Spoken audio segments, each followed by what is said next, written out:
say, if you would please take the floor for a few minutes, we'd greatly appreciate it. Ladies and gentlemen, Lucy Deutsch.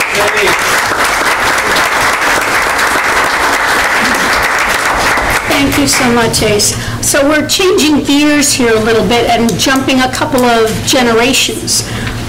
I can tell you that over the course of many years, I worked with hundreds and hundreds of individuals and families who were caring for aging parents, relatives, sometimes even close friends, either because there was no family, which very often happens, or the family members were estranged, or simply because the family members were not interested in being involved.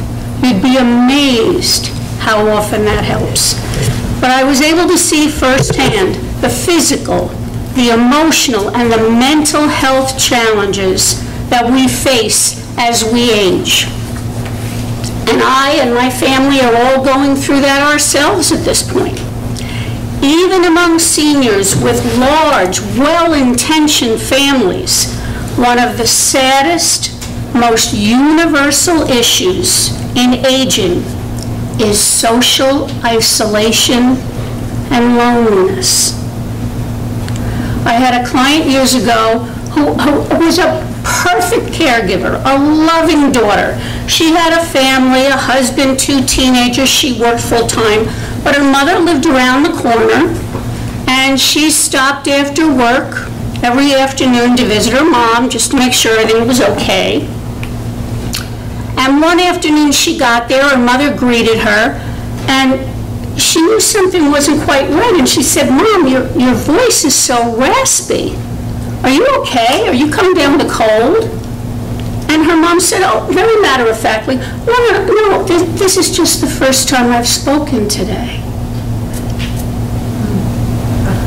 That's not good. That's not good for mental health or physical health. In order to be happy, we all need 3 things. We need someone to love, something to do, and something to look forward to. As we age, we start to lose all these things. The people we've spent our lives loving are dying, or becoming debilitated, or moving away. There's something to do. Most of us, especially men, define themselves by their professions. Well, what do you do? Well, I'm an engineer, I'm an electrician, I'm an attorney, I'm a plumber. Women, in addition to their careers, very often identify themselves as wives and mothers. Well, when you retire, you no longer have your professional identity, and people lose their spouses, their children move away. And when it comes to something to look forward to, we all know as we age, we have more miles behind us than we do ahead of us. There's not as much to look forward to. We start to lose all 3 of these things. And very often our seniors in our communities become invisible. They're not working, not going to school, maybe not as socially active as they were when they were younger, so no one even misses them. If they're not showing up for work or school or to some organization, no one even knows that they're home, alone, and sad. There are no red flags of concern that go up. And as a result, the mental health challenges go unnoticed and unaddressed. So people who are socially isolated, have chronic illness, have chronic pain, are at high risk of depression and anxiety. They're at high risk for substance use disorder, especially alcohol among seniors. And they're at high risk for suicide. Several years ago, right here in Hanover Township, we had a suicide in one of our long-term care facilities. Some of you may be aware of that. I'll bet most of you aren't. It wasn't newsworthy. When a child dies, when a teenager dies, the community comes out in support of the families. Not so much when someone older is lost. Now, I know Jolene talked about this a little earlier, about teenagers and young adults and the incidence of suicide. And when I ask this question of most people, and I say, well, what demographic do you think has the highest rate of suicide in the country? Most people say teenagers and young adults. Well, I'm not very big on statistics, but according to the National Council of Behavioral Health and the Centers for Disease Control, this statistic may surprise you. In the case of 100 teenagers who may attempt suicide, one will succeed. Thank God the number is so low. In the case of men over the 75 years of age, 1 in 4 who attempt suicide will succeed. The highest rate of suicide in this country is men over 75 years of age. The most common means of suicide is firearms. 51% of suicide is at the hands of firearms. And why are many older men more successful at this endeavor? Well, they usually have easier access to means, they have higher capability, they're more determined, and again, because of social isolation, they're less likely to have a support system or somebody who might recognize that depression and say, hey, what's going on? Can I help? Just like Jolene said earlier, ask the question, but there's nobody to ask the question. This is an entirely different population and one of the most vulnerable in our communities. Mental health crisis in the senior population in this country is at an all-time high.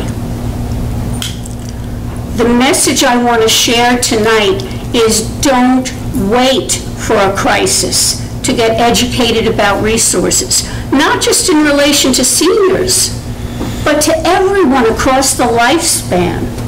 If you wait for a crisis, you will have far fewer resources.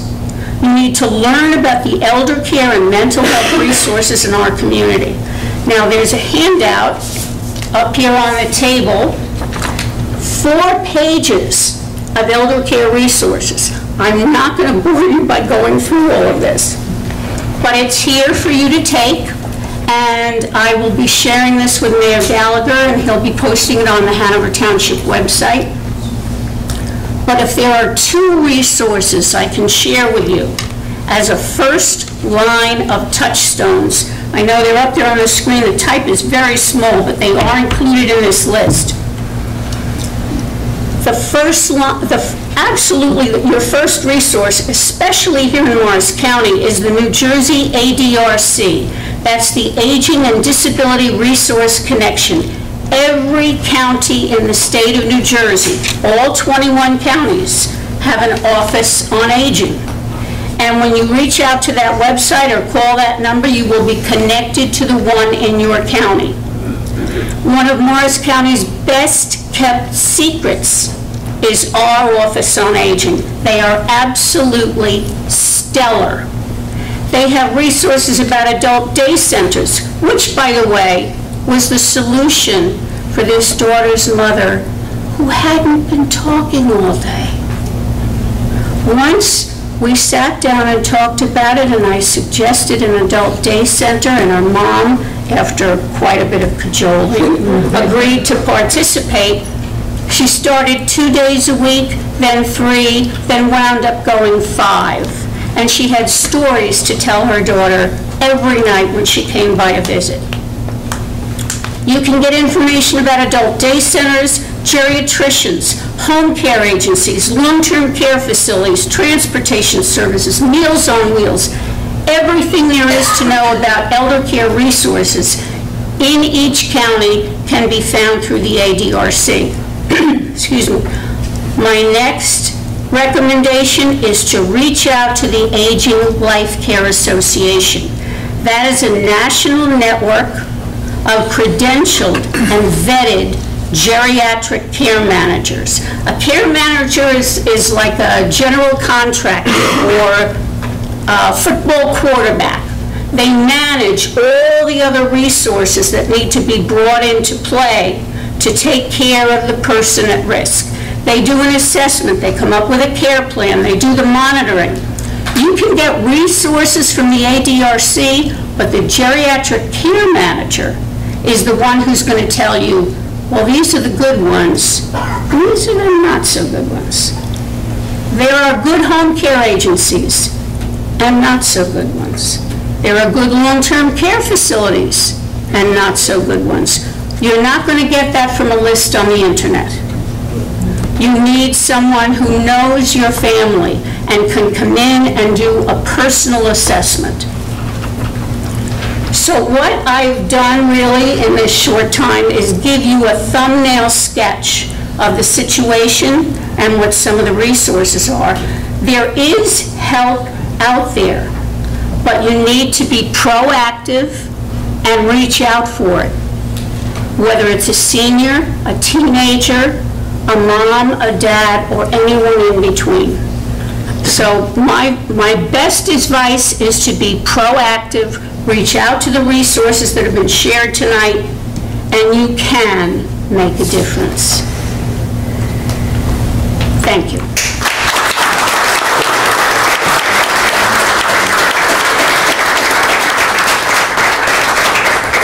Thank you very much.